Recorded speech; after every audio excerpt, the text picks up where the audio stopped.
Okay, good morning.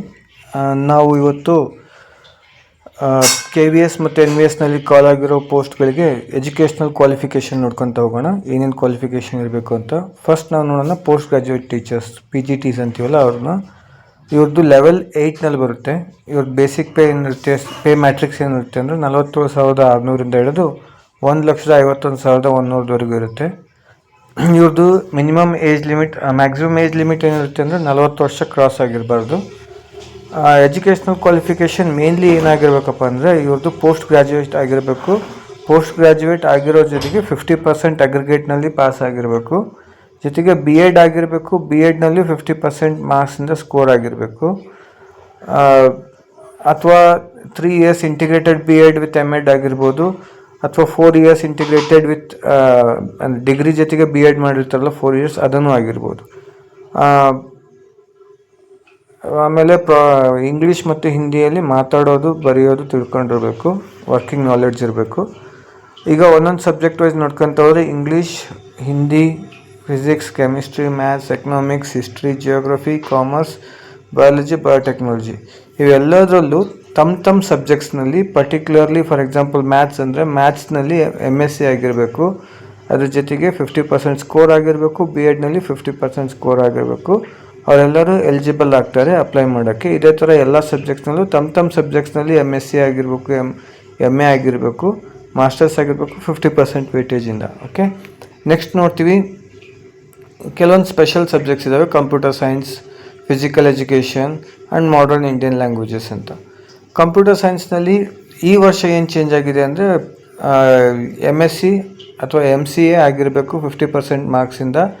ಜೊತೆಗೆ MTech ಆಗಿರ್ಬೋದು, computer science IT ಇವ್ರದ್ದು 50% ವೇಟೇಜ್ ಮಾರ್ಕ್ಸ್ ಇರಬೇಕು. ಬಿ ಎಡ್ ಆಗಿರಬೇಕು. ಬಿ ಎಡ್ ಕಂಪಲ್ಸರಿ ಮಾಡಿದ್ದಾರೆ ಈ ವರ್ಷ. ಒಂದು ಹೊಸ ಚೇಂಜ್ ಏನಿದೆ ಅಂದರೆ ಹೋದ ಸತಿ ಬಿ ಎಡ್ ಕಂಪಲ್ಸರಿ ಇರಲಿಲ್ಲ.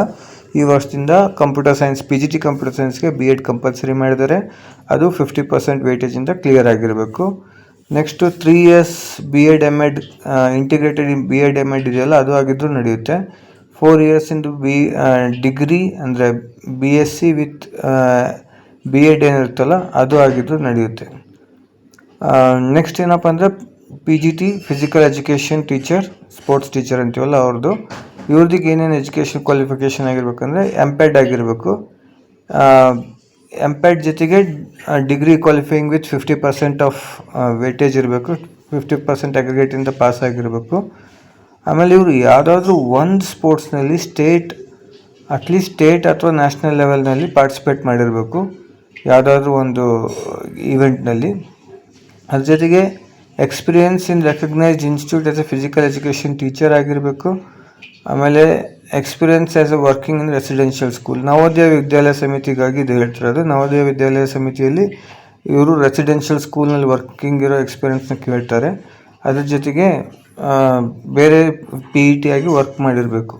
ಓಕೆ, ನೆಕ್ಸ್ಟ್ ಅದೇ KVSನಲ್ಲಿ ತಗೊಂಡ್ರೆ ಮಾಡರ್ನ್ ಇಂಡಿಯನ್ ಲ್ಯಾಂಗ್ವೇಜಸ್ಗೆ NVSನಲ್ಲಿ ಕಾಲ್ ಆಗಿದೆ PGT ಪೋಸ್ಟು. ಇವ್ರಿಗೆ ಏನೇನು ಕ್ವಾಲಿಫಿಕೇಷನ್ ಇದೆಯಪ್ಪ ಅಂದರೆ ಇಂಟಿಗ್ರೇಟೆಡ್ ಪೋಸ್ಟ್ ಗ್ರಾಜ್ಯುಯೇಟ್ ಟೀಚರ್ ಆಗಿರಬೇಕು. ಪೋಸ್ಟ್ ಗ್ರಾಜ್ಯುಯೇಷನ್ ಕಂಪ್ಲೀಟ್ ಆಗಿರಬೇಕು 50% ವೇಟೇಜಿಂದ. ಜೊತೆಗೆ ಬಿ ಎಡ್ ಆಗಿರಬೇಕು 50% ವೇಟೇಜು. ಇದರಲ್ಲೂ ಸೇಮ್ ಅವೇ ಎಲ್ಲ ಕ್ರೈಟೀರಿಯಾ ಫುಲ್ಫಿಲ್ ಆಗುತ್ತೆ. ಇಂಟಿಗ್ರೇಟೆಡ್ 3 ಇಯರ್ ಬಿ ಎಡು, ಇಂಟಿಗ್ರೇಟೆಡ್ 4 ಇಯರ್ ಬಿ ಎಡು ಇವೆಲ್ಲವೂ ಕನ್ಸಿಡರ್ಡ್ ಆಗುತ್ತೆ.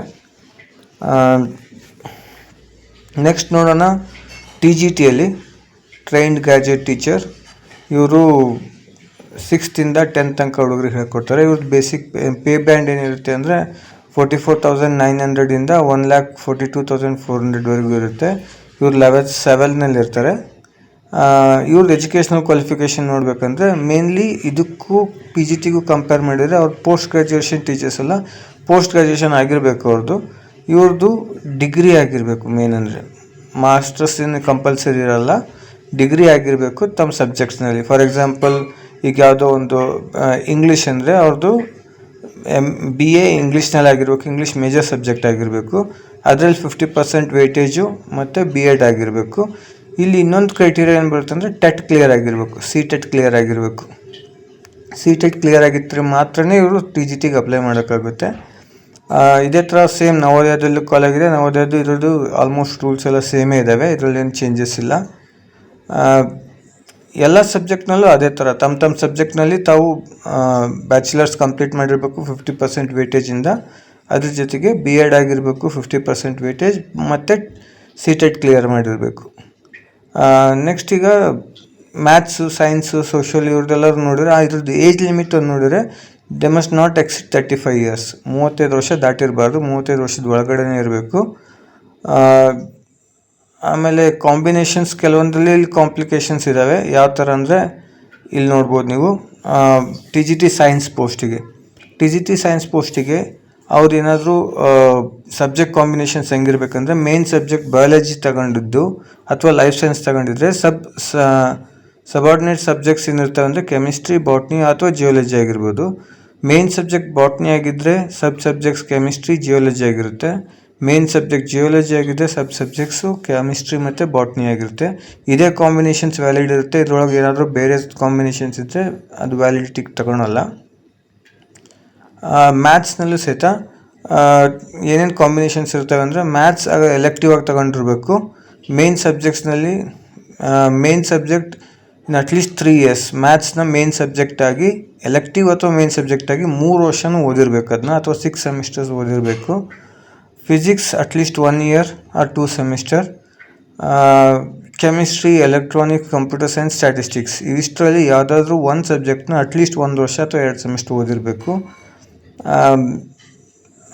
The candidates who have studied under the choice-based credit system CBCS, which are above mentioned subject combinations, are also eligible to apply.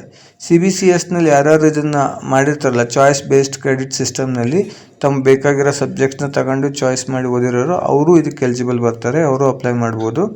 Candidates with BSc honours in physics, chemistry are not eligible for that post. ಈಗ BSc honours ಮಾಡಿರೋರು ಅಥವಾ BSc physics ಮಾಡಿ chemistry ಮಾಡಿರೋರು ಇವರು eligible ಆಗಲ್ಲ TGT maths ಪೋಸ್ಟಿಗೆ. Next ನೋಡೋಣ TGT social science post. TGT social science ಪೋಸ್ಟ್ನಲ್ಲಿ ನೀವು ನೋಡ್ಬೋದು ಆ್ಯಸ್ ಯೂಶ್ವಲ್ ಇವ್ರದ್ದು history, geography, economics and political science ಕಾಂಬಿನೇಷನಲ್ಲಿ ಮಾಡಿರಬೇಕು ಗ್ರ್ಯಾಜುಯೇಷನ್ನ. ಇದರಲ್ಲಿ 50% ಸ್ಕೋರ್ ಮಾಡಿರಬೇಕು. ಅಟ್ಲೀಸ್ಟ್ 3 ಇಯರ್ಸ್ನಲ್ಲಿ ಈ ಸಬ್ಜೆಕ್ಟ್ಸ್ ಓದಿರಬೇಕು, 6 ಸೆಮಿಸ್ಟರ್ ಅಥವಾ 3 ಇಯರ್ಸ್ನಲ್ಲಿ. ಇದ್ರ ಜೊತೆಗೆ BEd ಆಗಿರಬೇಕು, CTET ಕ್ಲಿಯರ್ ಆಗಿರಬೇಕು. ಇನ್ನೊಂದು ನೆಕ್ಸ್ಟ್ ಪೋಸ್ಟ್ ನೋಡಬೇಕು TGT ಕಂಪ್ಯೂಟರ್ ಸೈನ್ಸ್. ಇದು ನವೋದಯದಲ್ಲಿ ಕಾಲಾಗಿದೆ. ಇಲ್ಲಿ ಬ್ಯಾಚುಲರ್ಸ್ ಇನ್ ಕಂಪ್ಯೂಟರ್ ಸೈನ್ಸ್ ಅಥವಾ BCA ಆಗಿರ್ಬೋದು 50% ವೇಟೇಜಿಂದ, ಅಥವಾ graduation in computer science IT ಯಾವುದಾದ್ರೂ ಗ್ರ್ಯಾಜುಯೇಷನ್ ಆಗಿರ್ಬೋದು, BSc ಕಂಪ್ಯೂಟರ್ ಸೈನ್ಸ್ ಆಗಿರ್ಬೋದು ಅಥವಾ BE BTech ಆಗಿರ್ಬೋದು, ಇವರೆಲ್ಲರೂ ಇದಕ್ಕೆ ಎಲಿಜಿಬಲ್ ಇದ್ದಾರೆ. ಇದ್ರ ಜೊತೆಗೆ BEd ಕಂಪಲ್ಸರಿ ಇದೆ. BEd ಸಹಿತನೂ ಅವರು 50% ವೇಟೇಜಿಂದ ಮಾಡಿರಬೇಕು. ಎಷ್ಟು ಕ್ವಾಲಿಫಿಕೇಷನ್ ಇದ್ದವರು ಅಪ್ಲೈ ಮಾಡ್ಬೋದು TGT ಕಂಪ್ಯೂಟರ್ ಸೈನ್ಸ್ಗೆ ನವೋದಯದಲ್ಲಿ. ನೆಕ್ಸ್ಟ್ TGT ಮ್ಯೂಸಿಕ್ ಇದೆ. TGT ಮ್ಯೂಸಿಕ್ನಲ್ಲಿ ಏನಿದೆ ಅಂದರೆ degree in music performing arts from recognised institute with 50% weightage ಆಗಿರಬೇಕು. Next art education teacher. Art ಟೀಚರ್ಸ್ಗೆ ಕ್ವಾಲಿಫಿಕೇಷನ್ ಏನಾಗಿರ್ಬೇಕಂದ್ರೆ ಡ್ರಾಯಿಂಗ್ ಮತ್ತು ಪೇಂಟಿಂಗ್ ಅಥವಾ sculptures, graphic arts, fine arts ಇದರಲ್ಲಿ ಯಾವುದಾದ್ರೂ ಅವರು ಡಿಗ್ರಿ ಮಾಡಿರ್ಬೇಕು. ಇದನ್ನು ಮೇನ್ ಸಬ್ಜೆಕ್ಟಾಗಿ ಓದಿರಬೇಕು 3 ವರ್ಷನೂ. 50% ವೇಟೇಜ್ ಪ್ಲಸ್ BEdನಲ್ಲಿ 50%. ಇದು TGT ಆರ್ಟಿಗಿರೋ qualification. TGT physical education teachers ಇವ್ರದ್ದು BPEd ಆಗಿರಬೇಕು, ರೆಕಗ್ನೈಸ್ಡ್ ಯೂನಿವರ್ಸಿಟಿಯಿಂದ 50% ವೇಟೇಜಲ್ಲಿ. ಜೊತೆಗೆ ಇವರು ಡಿಗ್ರಿಯಲ್ಲಿ ಫಿಸಿಕಲ್ ಎಜುಕೇಷನ್ ಅಥವಾ ಫಿಸಿಕಲ್ ಸೈನ್ಸ್ ಅಥವಾ ಫಿಸಿಕಲ್ ಎಜುಕೇಷನ್ ಆ್ಯಂಡ್ ಸ್ಪೋರ್ಟ್ಸ್ ಇದರಲ್ಲಿ ಯಾವುದಾದ್ರಲ್ಲೂ ಒಂದರಲ್ಲಿ BPEd ಮಾಡಿರಬೇಕು. ಇವ್ರದ್ದು 50% ವೇಟೇಜ್ ಇರುತ್ತೆ. ಅದಾದಮೇಲೆ ಇಂಟರ್ ಯೂನಿವರ್ಸಿಟಿ, ಸ್ಟೇಟ್ಸ್ ಅಥವಾ ನ್ಯಾಷನಲ್ಸ್ನಲ್ಲಿ ಇವರು ಪಾರ್ಟಿಸಿಪೇಟ್ ಮಾಡಿರಬೇಕು. ಇದು main criteria. Next TGT work experience ನೋಡಬೇಕಂದ್ರೆ ಇವ್ರದ್ದು ಡಿಗ್ರಿ ಆಗಿರಬೇಕು ಇನ್ ಎಲೆಕ್ಟ್ರಿಕಲ್ ಆ್ಯಂಡ್ ಎಲೆಕ್ಟ್ರಾನಿಕ್ಸ್. ಅದಾದಮೇಲೆ ಎಲೆಕ್ಟ್ರಿಕಲ್ ಆ್ಯಂಡ್ ಅಂದರೆ EEEಯಲ್ಲಿ ಅಥವಾ ECದಲ್ಲಿ ಎರಡರಲ್ಲಿ ಇವರು ಎಲಿಜಿಬಲ್ ಬರ್ತಾರೆ. ಇಂಜಿನಿಯರಿಂಗ್ ಮಾಡಿರೋರು ಇವ್ರದ್ದು 50% ವೇಟೇಜ್ ಇರಬೇಕು. ಆಮೇಲೆ ಇವ್ರಿಗೆ ಕಂಪ್ಯೂಟರ್ ನಾಲೆಡ್ಜ್ ಇರಬೇಕು. Working proficiency in Hindi and English ಆಗಿರಬೇಕು. ಲೈಬ್ರರಿಯನ್ ಪೋಸ್ಟಿಗೆ ಇವ್ರದ್ದು ಎಜುಕೇಷನ್ ಆಗಿರುತ್ತೆ ಬ್ಯಾಚುಲರ್ ಡಿಗ್ರಿ ಇನ್ ಲೈಬ್ರರಿ ಸೈನ್ಸ್ನಲ್ಲಿ bachelor degree 50% weightage. And then knowledge ಇರಬೇಕು ಕಂಪ್ಯೂಟರ್ದು. ಆ್ಯಂಡ್ ವರ್ಕಿಂಗ್ ನಾಲೆಡ್ಜ್ ಇರಬೇಕು ಹಿಂದಿ ಮತ್ತು ಇಂಗ್ಲೀಷ್ನಲ್ಲಿ.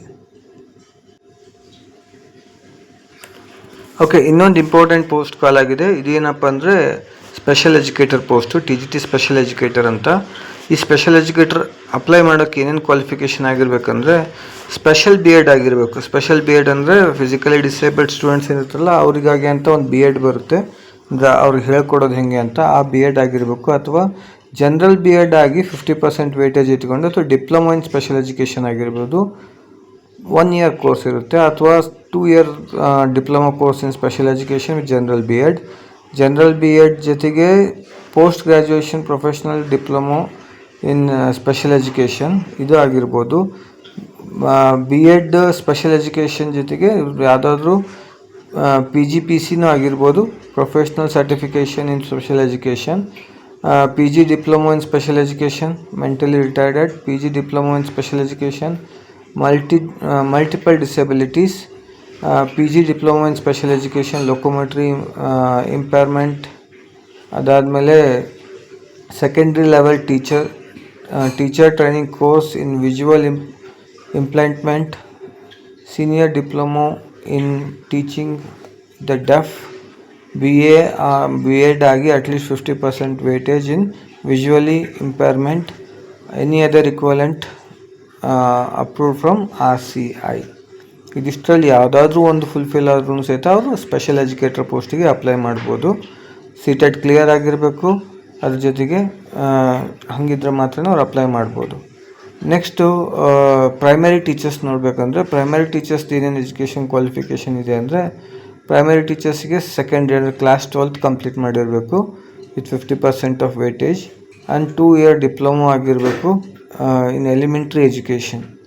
ಈಗ ಹೆಂಗೆ ನಾವು BEd ಅಂತೀವಲ್ಲ, BEdಕ್ಕಿಂತ ಮುಂಚೆ DEd ಏನಿರುತ್ತೆ, DEd ಮಾಡಿರಬೇಕು.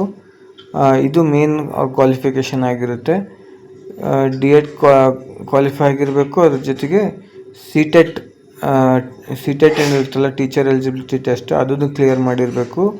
ಜೊತೆಗೆ 12th 50% ವೇಟೇಜ್ ಇರಬೇಕು.